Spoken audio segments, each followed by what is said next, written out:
And we are live. Welcome in, everybody. It is Tuesday afternoon. For some of us, it is earlier in today's Tuesday afternoon, but we are super, super excited to be here live and have a special guest as my computer starts yelling back at me. But guys, thank you guys so much for coming out. I am Scott Moran, the co-founder here at SamCart, and today we have an awesome, very special guest, a good friend of ours. Give it up, the Pat Flynn. Pat, what is going on, man? How you doing? It's going well, man. How are you, Scott? Thanks for having me. And we're streaming this. This is really cool. We're streaming this on the SamCart YouTube channel and my channel at the same time. And we've never done that before. It's working really well. Super excited to see how that goes. Yeah, anybody, we get that question all the time. What are you guys using? We use Restream. Very, very cool. Really, really enjoy it. But the whole link channel thing, yeah, we're super excited to kind of see how that chat turns out and everything. So, and as always, we have Jordan P. Anderson behind the scenes hanging out. He will be taking your guys' chats and questions. But we have something very cool and kind of specific that we want to talk about here today. So those of you guys in our world, and certainly everybody in Pat's world, you know what I mean? A lot of you guys are out there. We are talking about creating digital content, books, courses, you know, that can come in a lot of different ways now, right? Even just community can be itself a product. And so today we wanted to bring Pat on because Pat published a book that I was tempted to say is not new in any way, shape, or form, and we hammered it out. But the book is Will It Fly? Most of you guys, can't even get this like in focus. It's going to be very small, right? Pat, your book, Will It Fly, you confirmed, was actually published in 2015, and so we've had a copy definitely at least since then for sure. But Will It Fly is all about how do you know something is going to succeed before you take the time, energy, effort, money, time, investment, all of that stuff to bring it actual to life. So Pat, give us the 30-second elevator pitch of Will It Fly, right? What is the main kind of like premise? Of course, everybody, I'm sure you can find it where? Amazon would be the best? Where would you Amazon would be best, yeah. And actually, when it was published in 2015, it's self-published, by the way. It actually went on to become a Wall Street Journal bestseller, which was very surprising. I didn't even know that was possible with self-published stuff. But I think the reason was because it really resonated with a lot of people, and it answered a question that often stopped people from just getting started. And obviously, if you don't get started, nothing's going to happen. And the big question that people always ask themselves is, well, how do I know that I'm investing my time in the right place? And of course, investing your money up front as well. So this really answers the question of, well, okay, what baby steps can I take to give myself the best chance so that when I launch this thing being whatever it might be, right? Yeah. Maybe even as little as an ebook to, you know, a completely new business venture. How do I increase the chances and the likelihood that this is actually something that will work? And once we answer that question, and once you go through the baby steps, you'll gain the confidence that you need to take the next step. And to take the next step, it's essentially a way for you to have a lot of green lights to move on to the next step. And if you get a red light, the cool thing is you don't have to go back and start from scratch. You actually never start from scratch after you get started using this process. I love that. Yeah, it's absolutely 100% the best thing. And so, of course, what we do here at SamCart, we're talking e-commerce for creators. You know what I mean? That's our sweet spot, right? And so, of course, you know, we are home to more 7- and 8-figure sellers than just about anywhere else online.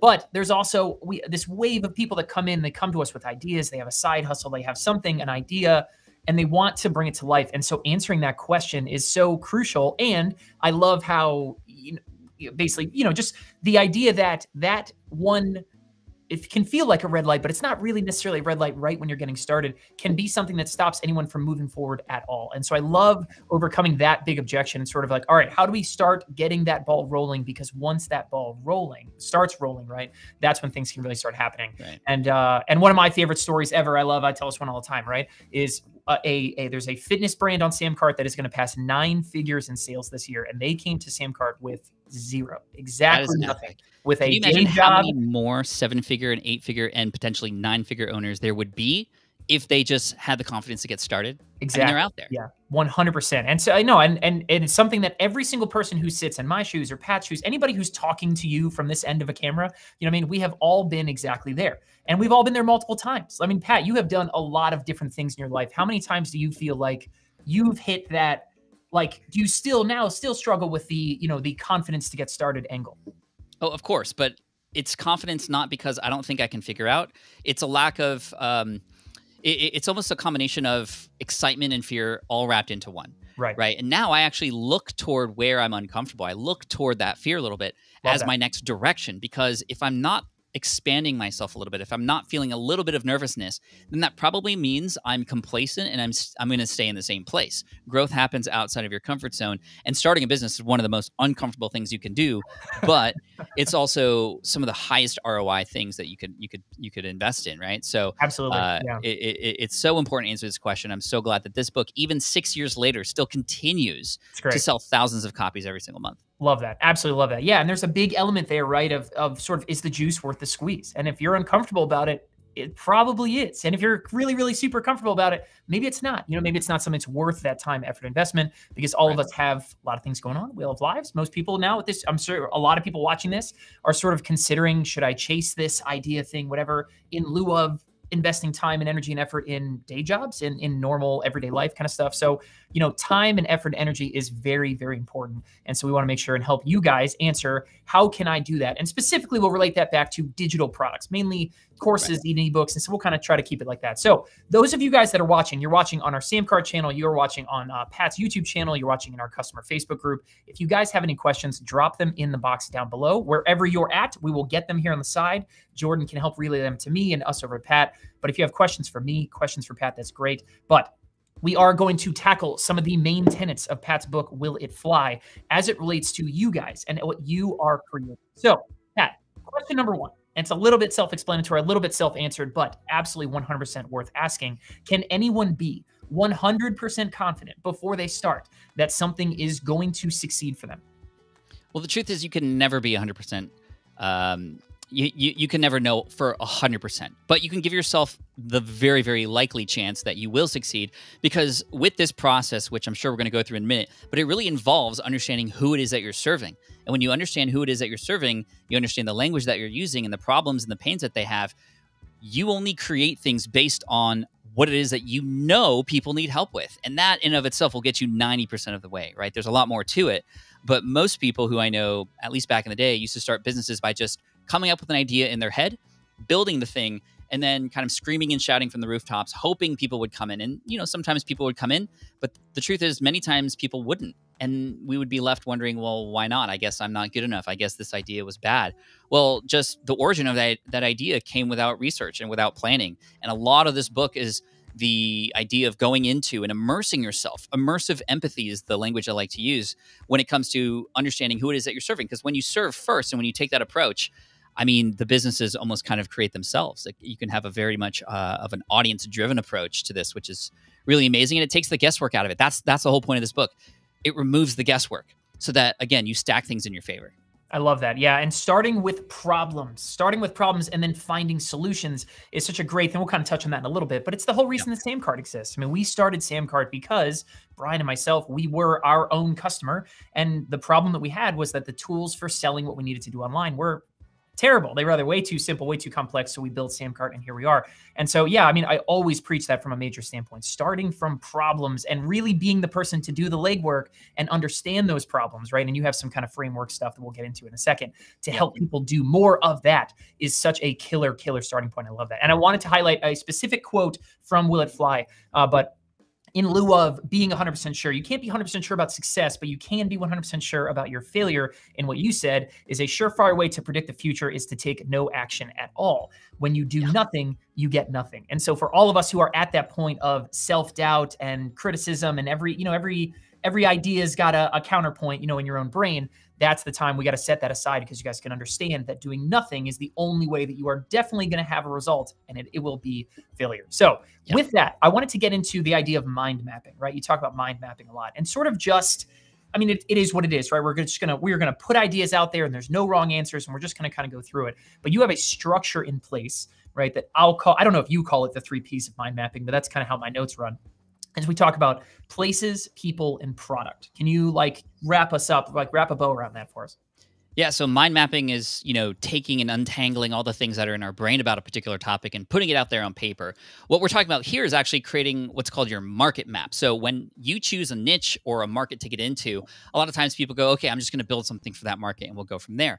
But I think like when you fly a plane or drive a car, for example, you kind of want to know where you're going and where you're going to end up and potentially what hazards might be in the way should you want to go down that direction, right? So what I always recommend doing is first creating a market map. And this is something anybody can do at any point in their business. In fact, existing businesses should do this every once in a while. Absolutely. To sort of Yep. We have are an understanding of doing this at SamCart ourselves again. Yeah. Yeah. Awesome. So here's what you do. You create a spreadsheet and you create 3 columns. And then once you have your niche or your market or an understanding of kind of who it is you want to serve, you start with the first column, and the first P word is places. You list all the different places, online, offline, websites, forums, groups, etc., that your target audience is already. So that's like exercise number 1. Find all the places where they exist. The second column is finding all the people, and not just like anybody, but the people who have already spent the time to earn the trust of that audience. These are people who may own those websites, or they may be the podcasters in the space, or the top social media accounts, the top LinkedIn profiles, all of them. List them all there in the middle. And then the final column are the products that are already out there with a price tag on it to serve that audience in one way, shape, or form. And just that exercise alone is going to teach you a lot about the lay of the land with the space that you're trying to land your plane in. And with this, you can find potentially your 4th P. Your 4th P is your position in the space. You might find, actually, a lot of people go through this exercise. I train a lot of students, and we do this exercise first often.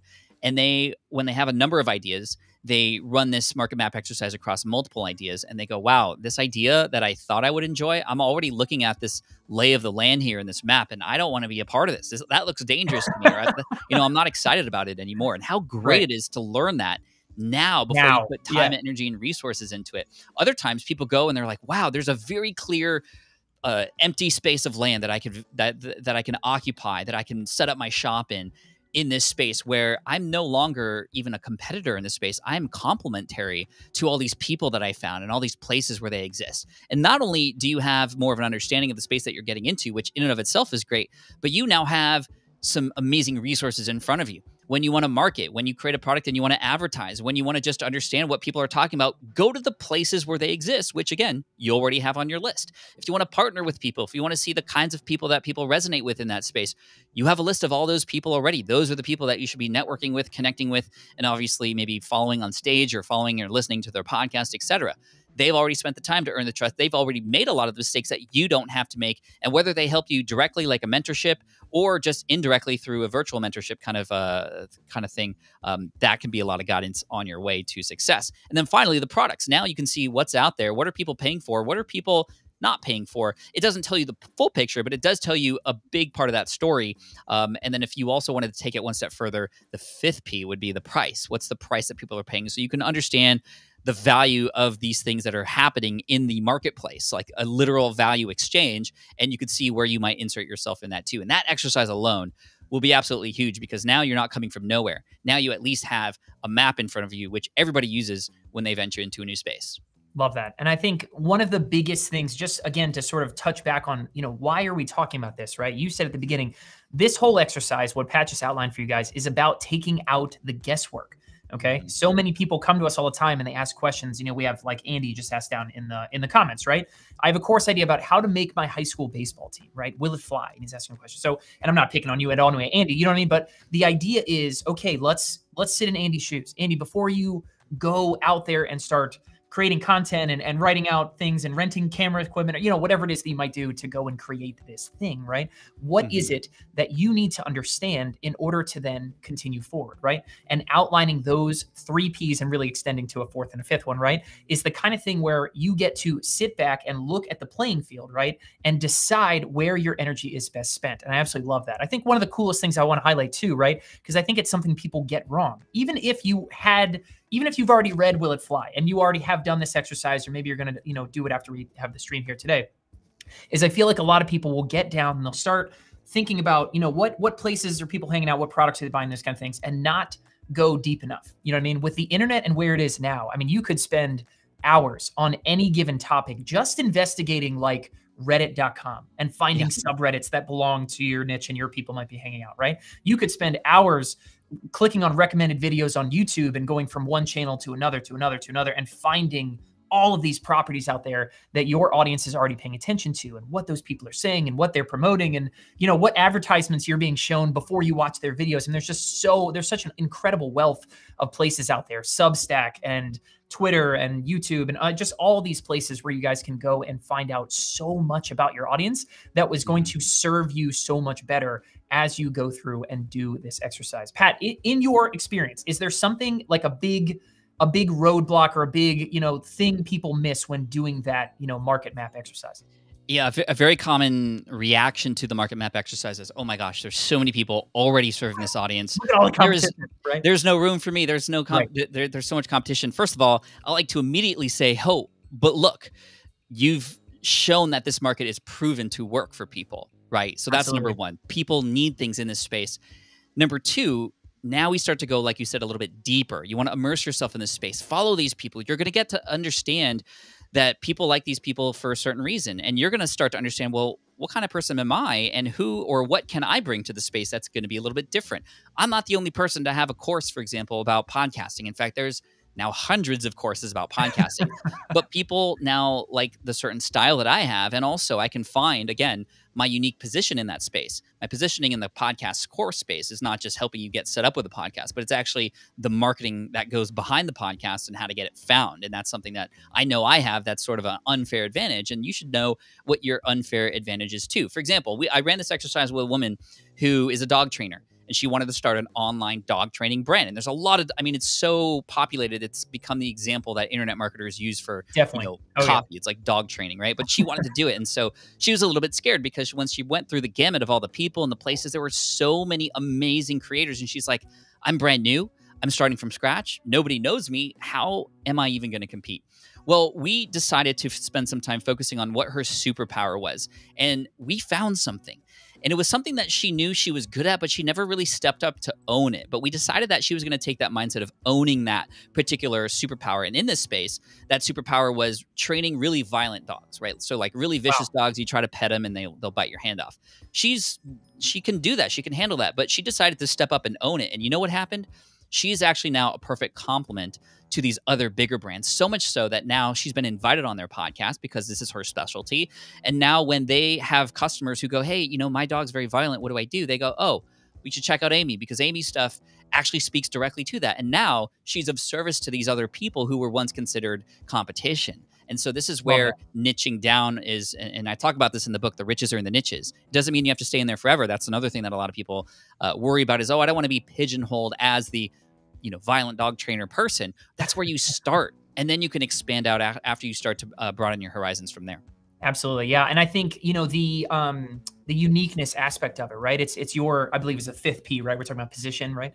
At that point. And so, your position in that marketplace, another one thing I just want to, toss out to everybody watching is your unique positioning, especially in courses and digital products where so much of it is tied to who you are specifically, is you and what you bring to the table.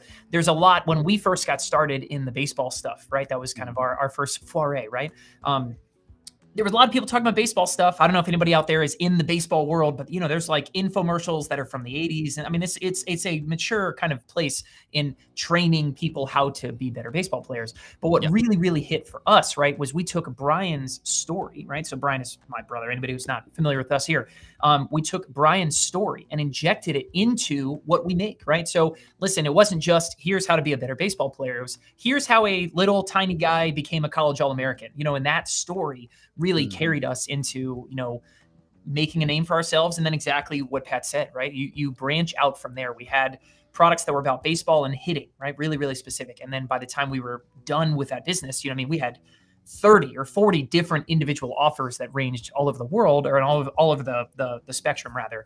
And so your uniqueness, what you bring to your own business cannot be understated, in that what you have experienced and what you've done, what you've accomplished in the past is not necessarily something people can go compete with. They can compete with you on price and they can make, headlines that sound kind of the same, but when you inject you into your business, and I see that constantly with SamCart's top sellers, these are people who they are on the front lines, and they are their brand. It's not just my colors look like that person over there and that kind of stuff, but you being the uniqueness. I really love that. Yeah. Well, people want to do business from other people, right? Exactly. So the more that you can become a human and show your personality, the more you're going to be different than the other person, right? And so I think that's really key. And the storytelling aspect is absolutely huge. I'm so glad you touched on that, because that's probably the most underrated skill any marketer has. And I've gotten formal training with storytelling. I know story is a big part of my business and brand, how I got laid off and then found myself as an entrepreneur later. And I try to inject story as much as possible. I mean, I just told the story of Amy and her dog training brand. And that might be a better story for you selling. I don't know if you do that as a service, if that's something you can like plug on here or not, but that's probably made more people want to go through that exercise with you or read Will It Fly, right? Than writing a really, really awesome headline. We get questions all the time. I want to be an awesome copywriter. I want to be a world-class copywriter. And for anybody who is unfamiliar with the term, copywriting is like writing for persuasion, right? Writing to get someone to do something. Most commonly associated with, I want to write a sales page that's going to persuade someone to go buy my stuff. If you want to be a world-class copywriter, just start writing and telling stories, right? Telling stories and stuff like that is the most powerful thing. And again, I see people all the time. The really cool part about SamCart, of course, is we just get this top-down look into all these businesses and we see how this works. And I see businesses getting simpler and shorter and quicker and tighter, and just their whole business is like one page, you know, at one time, and like that's it, because they have just like a great story. And it is like one story, bam, here's what I have to buy, and that is their whole business. And so it is a massive, massive thing there. I really love that. Awesome.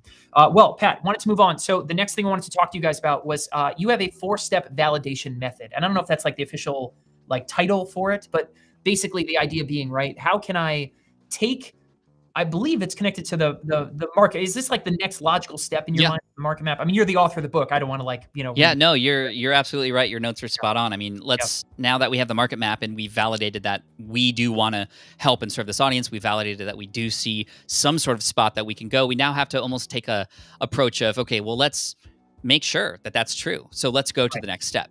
And this involves a lot of conversation. And I cannot tell you how often I meet business owners and entrepreneurs who have never had a real life conversation with the person that they're targeting.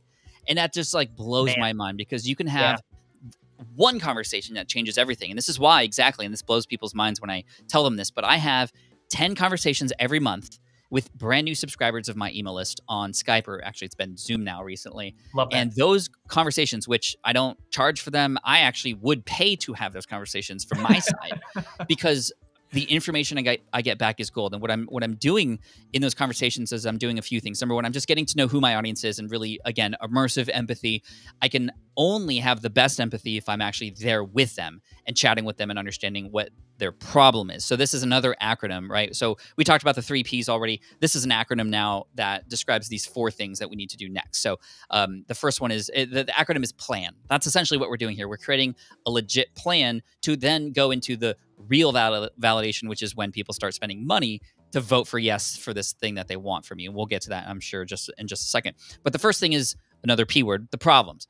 We need to have conversations so we can really understand the problems and the pains that our target audience has.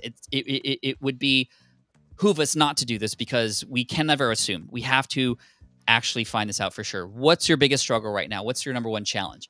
But the second letter is L, for language. We don't just want to know what the problems are.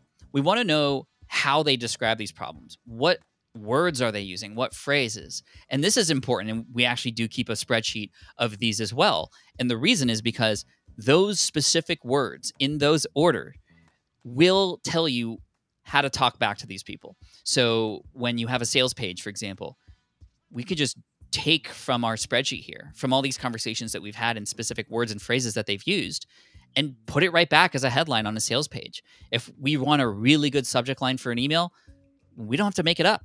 Again, let's remove the guesswork. Let's go back to this list and pull from the different phrases so that a person can relate. And when a person sees that you understand what their problems are and they speak to you in the same language, they can't help but want to go to you for the solution. I think it was Jay Abraham who said, if you can define the problem better than your target customer, they're going to automatically assume you have the solution. Bingo. Right? Love that. So do yourself a favor. Don't just learn the problems. Learn the language and how they describe those problems, because that you can bounce back and it's going to get people to want to connect with you more deeply. Yeah. Then, again, in these conversations, you want to pull out story, or the A, which is anecdote. PLSN wasn't as cool as PLAN, so anecdote. You made the right choice, yeah. Right? So story, anecdotes or stories, just like you talked about. So you set it up perfectly, where you can then understand truly what a person's going through. So, for example, I know a friend of mine, Los is his name, to help him understand a little bit better and to have complete empathy for his target audience. He is in the finance space. He's helping people get out of debt. He wanted to know exactly what that meant. So he had conversations and he said, tell me about what happens when, like, what's a time, or tell me about a story when you felt a ton of heavyweight or anxiety from your debt. And then he starts to learn these stories about what it's like to get a bill in the mail that says third and final response, bill collectors are going to come and start taking your stuff away. And these people are telling the story. You now know who it is that you're targeting and really why this matters. Bingo. Right? When you go down to that level. So really getting deep with them. And the reason these stories are important is because it provides context and it provides realness to what it is that you're doing. It's one thing to go, oh yeah, I have a problem, I'm out of debt, or I'm in debt and I want to get out of debt. It's another thing to hear a person say, yeah, we had debt collectors come over our house and take all of our furniture, and we're going to probably have to move out and sell our home and live in an apartment, and I have a whole family to take care of.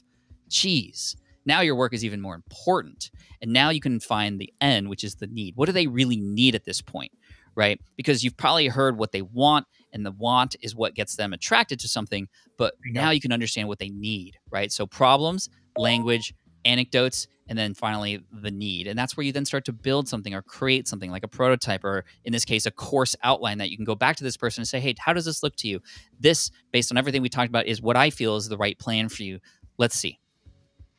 I love that so hard. Every single piece of that I think is such a great, we have a 14-day course creation challenge, right? That we've kind of rolled out. And it is, that is the exact method that we are trying to get people to walk through. That is ideal, essentially. If I was going to go create something, that's exactly what I would want to follow. And so I want to hit on the language piece for one piece there. So, or the L there. And I think you made a good choice with N or with A. I think that was good. Thank you.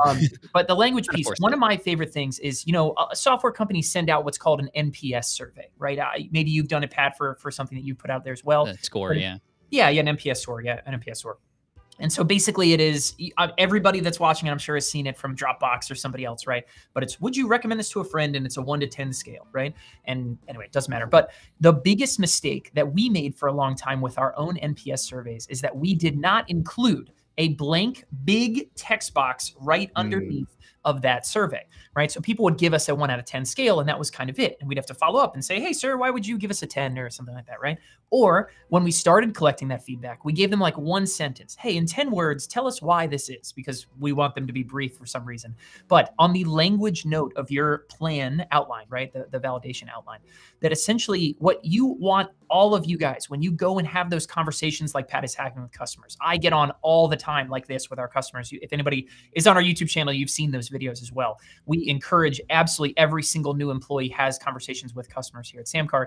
You want those people to talk. Okay, you want to give them an open text box. You want to let them, if they want to write paragraphs, let them write paragraphs, because every word, the language, the lingo, even individual, you touched on it great, Pat, right? But the individual lingo that gets used is so crucial in making you seem like the authority when it comes back time around for you to bring your idea to market and validate it with people voting with their money, like you said, right? And so you want people to have the opportunity to give you feedback, and you just sit back and cross your arms and just let people talk, right? Or let people, whether it's on Skype, record it, that kind of thing, right? Or if it's in a box, you want to let people talk it out there. So absolutely love that. Yeah. And then you ask them to keep going. When they stop, you go, yep, keep going. Or what else? Or exactly. Why? Why did you feel that way?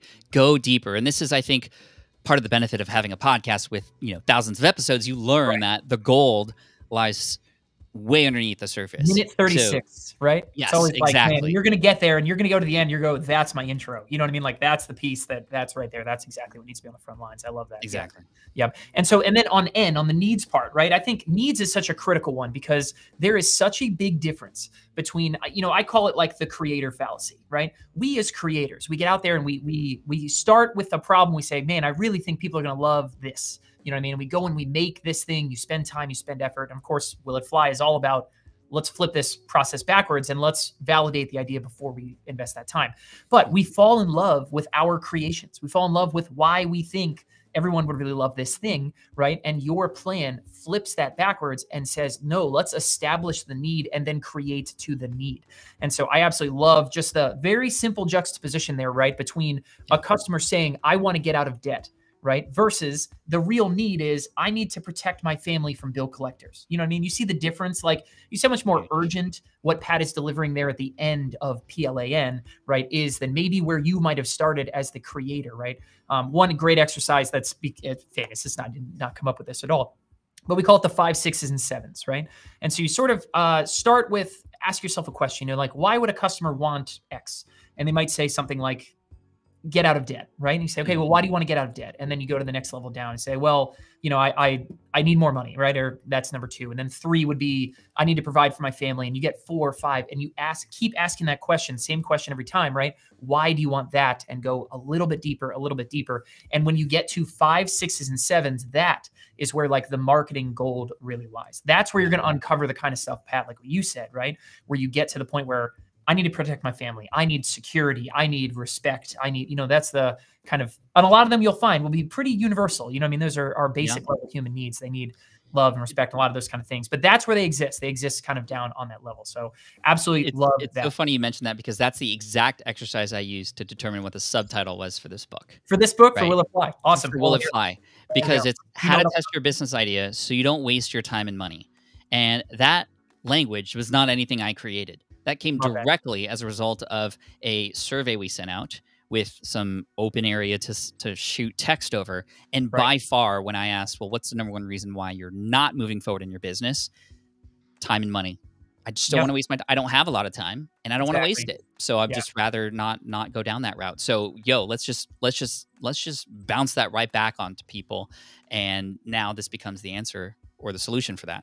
Love that. Awesome. Well, okay. So obviously that now logically leads us into the point at which, okay, we have an idea, we have a need. Maybe we've even created something for that need. And now what is, you talk a lot about pre-selling. I don't want to crack any eggs kind of before we get there, right? But the idea is, we're here. How can we get to the point where we're going to find out whether this idea really, the rubber's about to meet the road, right? Will it fly? Will my idea actually be able to take off? And the best way to do that, of course, is to ask people to exchange money for said idea, right? So tell me about your approach to pre-selling, your main tenets of it. I mean, how does Pat Flynn do pre-selling? Yeah, I mean, it's very much inspired by Tim Ferriss and something he said, in fact, in the 4-Hour Workweek.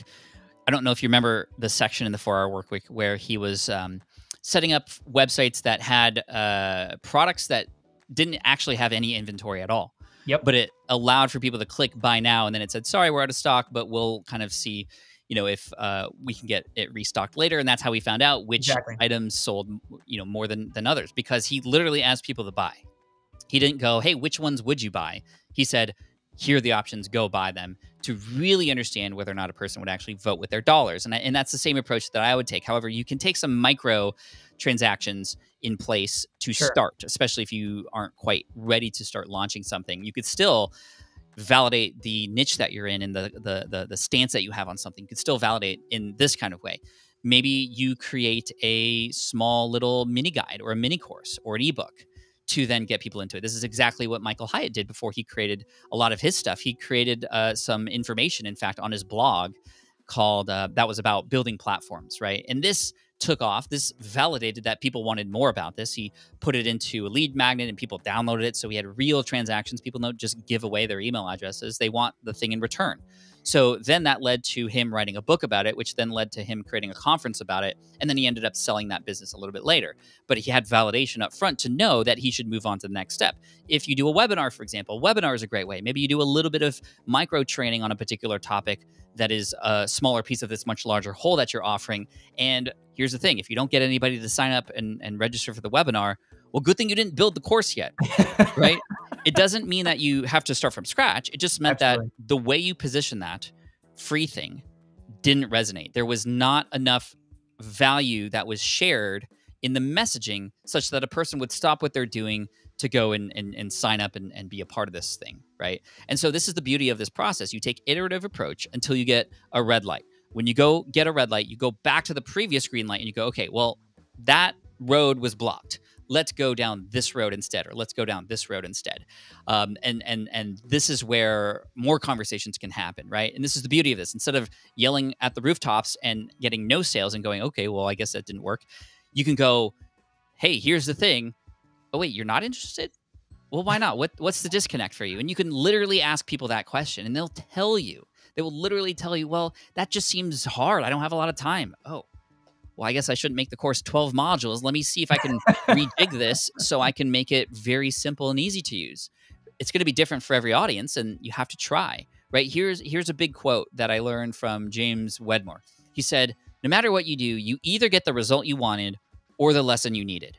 There is no failure. You either get the result you wanted or the lesson you needed. So when you come to a red light, figure out the lesson that you need to learn so that you can get a green light the next time. Love that. Absolutely love that. Yeah. And people come to us all the time asking, right? Of course, being what we do. I mean, SamCart is about selling your products and that point. You know what I mean? We get a lot of people that come to us at that exact juncture, and I have this idea, and it's ready. I'm ready to launch it, that kind of stuff, right? What does that look like, right? And so from what I can offer on my side of the fence, right? I think, Pat, you've done a killer job sort of outlining and getting everybody sort of in that frame and getting to points where they're going to have these kind of, individual discoveries. From what I can offer everyone, on the point at which you are getting ready to take something to market and go sell it, there are just a lot of different ways to get that done. And so, like Pat said, I mean, you can have a idea validation be literal individual low single-digit dollars. You could have pay what you want, right? That's one of the coolest things we see going right now in SamCart is using pay what you want. Yeah, and people will release. We even see people who will do like bigger kind of thing where they go, listen, I'm going to take 10 people. You can come in, pay what you want right now. And they say like a $5 minimum, right? And they're going to go through and do like a couple of Zoom calls and they're going to record that. And then that's what they take. And then that's produced and that's what they sell. They have things like that. You'll have people who take individual digital components of something that's going to be much larger, right? Like you said, I'm going to go create an ebook about one very specific aspect about what it is that I create. I'm going to slap it out there for $5 or $10. You're really just trying to get some feedback, some way of getting like, is someone really willing to put down a credit card in exchange for what I have for them here? Of course, information. Information, right? Even if you don't sell, that's information. But I love the idea, like you said, of pre-selling and having a lower dollar value just to make, like, there's no better form of validation than, yes, here's my money. And the cool thing is with a course specifically, like you can just have the outline of it ready and you can deliver the course after it's sold. That's actually what we do. We pre-sell so that maybe only module 1 is done. But the cool thing is now we're building the course along with the students, should there be students. And if not, okay, we have some work to do to get the messaging right at this point. Exactly. So it's such a great way to do it. I love that. Yeah. And I would say that any successful pre-sale, right? Whatever it is that you guys, whatever shape that might end up taking, if you guys want to charge something much more expensive or you want to do the pay what you want, dollars, whatever, that I can possibly offer is number one, I see keep it simple is the biggest thing I can offer, right? Is we see people all the time using exactly one page to sort of launch an idea, right? And realistically, at the point in which you guys are at, if you are trying to see is someone going to be worth it, you do not need big complex automations and multiple pages and kind of all this stuff, right? Keep it very simple, keep it very short. Tell a quick story, offer some bullet points for what you have, and let people buy it, right? And then I would say, secondly, is a opening date and a closing date, okay? Those are like the 3 biggest things I can offer to somebody, right? Is when people come and bring these ideas out to the world, a lot of times they will kind of throw it out there and they throw it out on social media or they go back to their list of places, from the beginning of the exercise, and they're just going to start tossing things out to this audience that they have, right? But there's sort of there's no reason to act now, right? Having a start date and an end date. I am pre-selling. You guys can get a 50% discount if you buy between X date and X date, right? Is absolutely 100% the way to make sure that you guys are communicating the urgency of what's happening to the people in your audience and giving yourself the best chance to actually boost conversions and close those sales. So without that, there's no reason to make a decision now. Exactly. It's like I can, I'll buy it next week or I'll buy it next month. No, exactly. It's a nice thought now. And most of us, honestly, 99% of the people I feel like I interact with all the time in SamCart in our community are genuinely nice, caring, beautiful, serving people who have the best of intentions. And sometimes the best of intentions can lead to no results because, you know what I mean? Like, it's okay to say, listen, everyone, this is available until this point, and then we're going to close that thing down. So, Pat, that was awesome. Absolutely loved all of that stuff. Any other kind of closing thoughts? Like, we've now gotten to the point, let's say, you're through, you have pre-sold, you have people kind of in the world, you know what I mean? Like, what's in your equation? What is left to determine will it fly? Or is it in the air? Is it airborne? It's get to the result as quick as you can, because the flying, yes, happens when you take off, but it's when you're in the air and cruising that really things start to go into motion for you, right? And so get to the result as soon as you get, even if there's 2 people, or even if there's 1 person that you've pre-sold to. Great, get them the result, because that will prove not only to them and not only to potentially other people that, yes, this thing works. And guess what? Now you'll have a testimonial having pre-sold this thing, which is very smart. But you will prove to yourself. I cannot tell you how many times I have tried. I basically had to give permission and force people to sell the amazing solution that they have for their audience because they're afraid for whatever reason.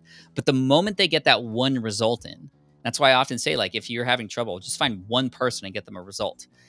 It unlocks something in their brain to then go, wow, I have now an obligation. I have a responsibility to get this in front of as many people as I can, because I have the solution and I've proven that it works for me and for others. So just some encouragement for you to narrow it down even more to get one result so that you can unlock in your brain the confidence you need to say the things that you need to say, to be genuinely aggressive about it as well. Genuinely aggressive, not like pushy aggressive, but you need to, because you have a solution that your audience needs. And if you imagine your audience is, imagine they're drowning in whatever problems they're having or constraints or whatever. They're drowning, right, in metaphorical water, right? And you're on this boat. You've had a solution. You have a solution. You have a life ring.